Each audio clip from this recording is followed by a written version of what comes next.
Siapa yang tugasnya nyuci piring di rumah? Aku. Selain nyuci bawang, ngupas bawang sama nyapu. Tuh, tugas gue adalah nyuci piring. Nah, awal mula gue ditugaskan bercuci piring itu dari SD. Cuma pas SD itu cuma piring gue. Sekarang udah piring satu desa gue, yoi. Soalnya gue part time, kebetulan nambah-nambahin duit. Kebutuhan banyak ya bunda. Gara-gara cuci piring, HP gue kesita. Mana tuh HP baru. Jadi ceritanya begini, gue waktu siang-siang nih kan, ini masih seminggu gue abis beli HP baru. Caper banget, capernya ke siapa? Ke diri sendiri, kayak so sibuk gitu. Padahal kayak nggak ada yang ngechat. Di situ gue inget banget, gue lagi baca Wattpad. Nah, siang-siang jam 2 siang nih kan, abis makan siang otomatis ada cucian piring dong. Abis makan siang nih sekeluarga ada di rumah semua soalnya hari Minggu. Nah ya udah tuh, gue udah disuruh nyuci piring dari abis makan. Tapi gue yang kayak entar keterusan sampai jam 3 sore. Mak gue udah ngomel-ngomel kayak, dari tadi bukannya disuruh cuci piring, bukannya langsung cuci piring malah main HP mulu. Baca apa juga nggak jelas gitu, mending pelajaran, ini malah baca nggak jelas dan segala macamnya. Di situ gue yang kayak udah sadar gitu, iya anjir udah kesorean nih. Masalahnya adalah ini anehnya keluarga gue makan malam tuh di sore hari, nggak jelas. Jadi kayak orang kan makan malam kayak jam 7 malam atau kayak jam 6 lah ya. Ini keluarga gue makan jam 4 sore itu buat makan malam. Nah di situ posisinya udah jam 3 sore, otomatis udah mau makan malam dong. Piring-piring masih kotor gitu, belum dicuciin. Karena gue nggak punya piring banyak gitu, piring itu lagi. Bah, ya udah akhirnya gue udah yang kayak berniat, udah beranjak nih dari tempat duduk, pengen nyelesain satu bacaan dulu nih si season ininya nih kan. Ya lewat pak, lewat. Nah terus udah mau bacain ini, gue lagi nge-scroll tinggal dikit lagi karena kayak tanggung gitu kalau gue udahin terus gue cuci piring, kayak ngelanjutin lagi kayak nggak enak gitu kan. Jadi kayak gue mau ngelanjutin satu episode itu. Pas lagi udah berdiri, mak gue tuh masih ngomel. Mak gue tuh beda tempat karena sama gue, jadi dia nggak tahu gitu kalau sebenarnya gue udah beranjak dari tempat duduk, udah pengen OTW ke dapur. Jadi masih ngomel. Gue yang kayak gedek gitu, ini jadi tiru, mohon maaf lahir dan batin. Gue ngomong, bacot, gue ngomong gitu, dan gue nggak tahu di belakang gue ternyata ada mak gue.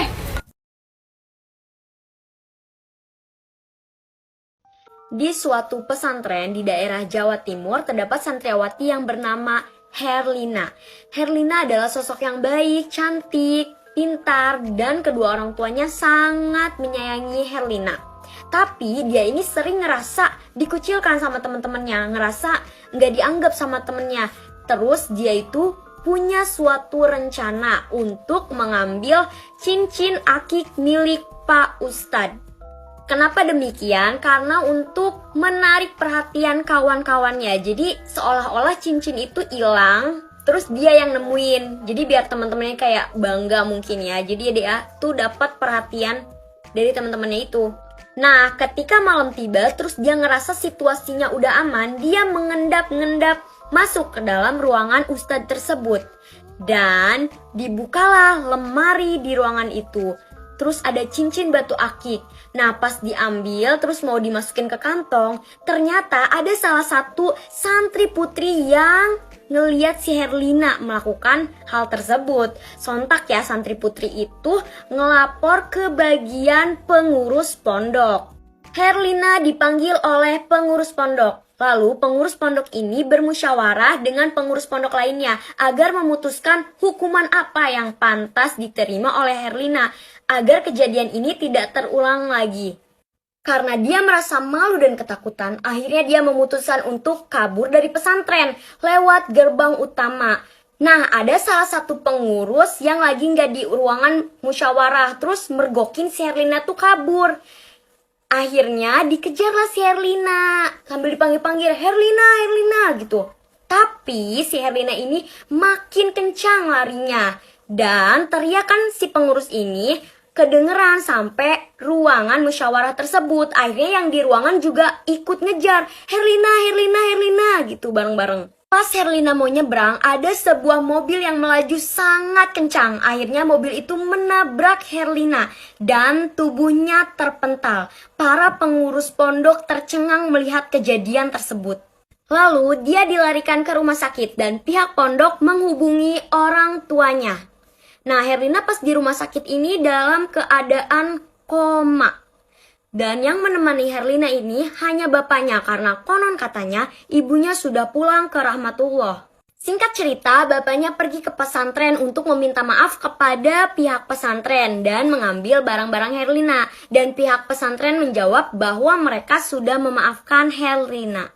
Pas keluar area pesantren, ada sekelompok santri putri yang menatap ke bapaknya Herlina ini dengan tatapan sinis. Gimana sih kalau misalnya lagi viral-viralnya di pesantren terus banyak yang ngomongin? Bapak pun kembali ke rumah sakit dengan perasaan marah dan kecewa, dan sesampainya di rumah sakit, beliau telah melihat seluruh tubuh anaknya ditutupi oleh kain, alias Herlina sudah meninggal dunia. Setelah pemakaman selesai, Bapak tidak memberitahu pihak pondok bahwa anaknya telah meninggal. Kenapa? Karena Bapak mempunyai rencana balas dendam kepada pihak pondok. Karena walaupun Bapak udah minta maaf, Bapak ngerasa anaknya itu anak baik-baik. Jadi, kenapa pihak pondok berlaku semena-mena kepada anaknya? Bapak pergi ke dukun dan meminta agar arwah anaknya dibangkitkan kembali. Lalu, sang dukun menyanggupi dengan syarat bahwa setiap malam Jumat Kliwon, hantu tersebut harus diberi minum darah. Herlina berhasil kembali lagi ke pondok, dan ketika Herlina kembali ke pondok, ada kejadian aneh yang terjadi di pesantren. Pada malam Jumat Kliwon terdapat satu santriawati tergeletak di atas lantai, dan di lehernya terdapat bekas gigitan tetapi tidak ada darah setetes pun. Selain itu, banyak santriawati yang kehilangan barangnya. Pihak pondok meningkatkan keamanan di pondok, jadi mereka nggak ada yang tahu kalau ini tuh ulah hantu, bukan ulah manusia. Setelah keamanan ditingkatkan kembali, tetap memakan korban jiwa. Dan sekarang yang meninggal itu adalah Pak Ustadz yang mempunyai cincin akik tersebut. Kepala pesantren akhirnya memutuskan untuk mengumpulkan seluruh penghuni pesantren di aula, dan ketika Herlina datang, semuanya tercengang karena di bibirnya dan di kerudungnya terdapat percikan darah. Seluruh orang di aula heboh dan teriak, dan ketika itu juga Herlina berubah menjadi wujud aslinya, yaitu perempuan berbaju merah, memiliki taring dan mengeluarkan suara yang menyeramkan. Semuanya sibuk melindungi diri. Lalu ada seorang pemuda sekitar 20 tahun memakai baju muslim yang lengkap dan membawa tasbih mengumandangkan doa-doa, dan hantu tersebut itu pun menatap marah ke lelaki tersebut. Dan setelah doanya selesai, tasbih tersebut diputuskan dan dilemparkan kepada hantu tersebut. Suara tawa yang menyeramkan berubah menjadi suara rintihan yang kesakitan. Dan hantu itu pun terbakar mengitari aula tersebut lalu menghilang. Jadi emang cerita hantu Herlina ini udah banyak versinya. Nah, kalau ada yang kurang dari cerita aku, boleh kalian tambahin di kolom komentar. Dan kalau kalian punya cerita horor juga, boleh DM atau join grup Telegram aku. Dibayar supaya mau temanan sama anaknya yang kutuan. Jadi dulu aku punya teman yang kutunya banyak banget, sampai seluruh rambutnya jadi warna putih karena telur kutunya menutupi semua rambutnya. Akhirnya seluruh orang menjauh dan gak mau berteman sama dia. Bahkan di dalam satu ruangan kelas dia udah disisihkan karena terkadang kutunya sampai berjalan di bajunya. Akhirnya karena semua takut tertular, jadi gak ada yang berani dekat sama dia. Dan saat itu kita juga masih SD, jadi paham lagi mana sifat anak SD. Kita semua belum bisa menerima kekurangan teman kita, sehingga dia jadi malas sekolah dan akhirnya dia sering libur. Bahkan ya, orang yang duduk di belakang kursinya sering banget ngeliat kutunya berjalan di bahunya. Anaknya juga pendiam dan gak berani lagi bergaul dengan siapapun. Padahal saat itu rambutnya juga udah dipotong, bahkan rambutnya udah persis seperti rambut laki-laki. Tapi kutunya tetap aja gak mau habis, dan tetap aja kelihatan banyak banget di atas kepalanya. Apalagi kutunya itu bisa sambil berjalan. Karena gak terima dengan perlakuan kita ke anaknya, akhirnya orang tuanya datang ke sekolah. Dia langsung nyampein ke guru,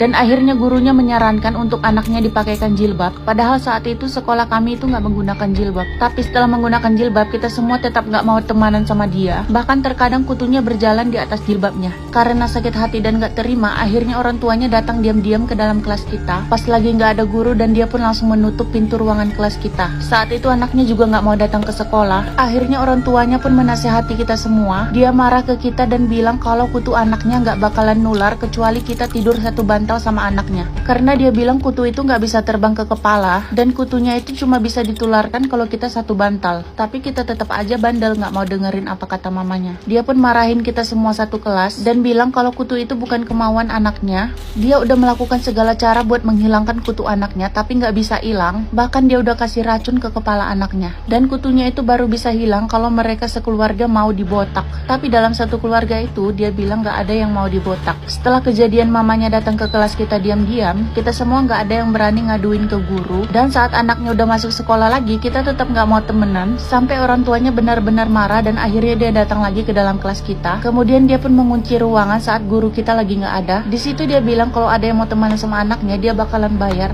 Tapi nggak ada yang mau jawab. Dia pun bilang satu hari ini semuanya dikasih uang jajan, asal kita nggak menjauhi anaknya dan mau berteman sama anaknya. Lalu dia kasih kita masing-masing uang 2.000-an. Dari total sekelas kita ada 30 orang. Dan anehnya kita semua menerima uang itu. Waktu SD di tahun aku itu, uang 2.000-an itu udah banyak banget.